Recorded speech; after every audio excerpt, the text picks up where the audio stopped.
یہ حدیث آدھی پیش کرتے ہیں، اس حدیث کو اگر یہ پورا پڑھ لیتے مسلم شریف سے تو ان کو معاملہ کلیئر ہو جاتا۔ پوری حدیث صحیح مسلم میں اس طرح ہے کہ یہ آپ کو یہ حدیث کتاب العلم چیپٹر میں نا مشکات میں بھی مل جائے گی مسلم شریف کے حوالے سے،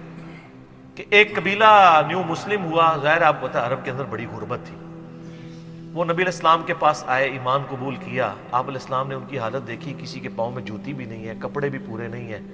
اور ان کے چہرے بھی ایسے لٹکے ہوئے ہیں جیسے ان کے اوپر کئی دنوں کے فاقے ہیں۔ تو آپ علیہ السلام کا چہرہ انور کے جو ہے نا اس پہ آثار آگے، یعنی غم کی وجہ سے۔ آپ نے سیدنا بلال کو کہا اذان دو، نماز کا وقت ہے،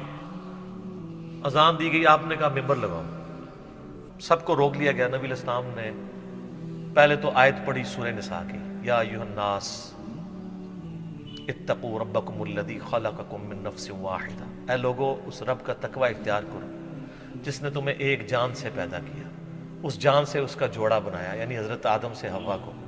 پھر ان دونوں سے کثیر تعداد میں مرد و عورت زمین میں پھیلا دیے۔ پھر آپ علیہ السلام نے سورۃ الحشر کی وہ آیات تلاوت کی، اے لوگو اللہ کا تقوی اختیار کرو اور ہر جان دیکھے کہ اس نے آگے کے لیے کیا بھیجا ہے، یعنی آپ نے ترغیب دلائی کہ آخرت کے بینک میں اللہ کے اپنا مال بھیج کے سٹور کرو۔ اور آپ علیہ السلام نے یہ آیات پڑھنے کے بعد کہا کہ صدقہ کرو، اپنے آپ کو دوزخ کی آگ سے صدقے کے ذریعے بچاؤ، خواہ ایک کھجور ہی صدقہ کر دو۔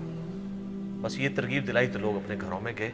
وہ جو تھے وہ بھی کوئی امیر زادے نہیں تھے، غریب لوگ ہی تھے، اپنی اپنی حیثیت کے مطابق انہوں نے مسجد نبوی کے صحن میں لا کے سامان رکھنا شروع کر دیا۔ سب سے پہلے جو بندہ آیا نا وہ ایک انصاری تھا، اتنا بڑا بورا اس نے اٹھایا ہوا تھا، گھر کا جتنا سامان وہ بہتر سمجھتا تھا نا کہ وہ دے سکتا ہے، وہ سارا اس میں سمیٹا، اور بڑی مشکل سے صحابہ کرام کہتے ہیں گھسیٹتا ہوا مسجد تک آیا، کہ اتنا وزنی تھا، اور لا کے مسجد کے صحن میں رکھا۔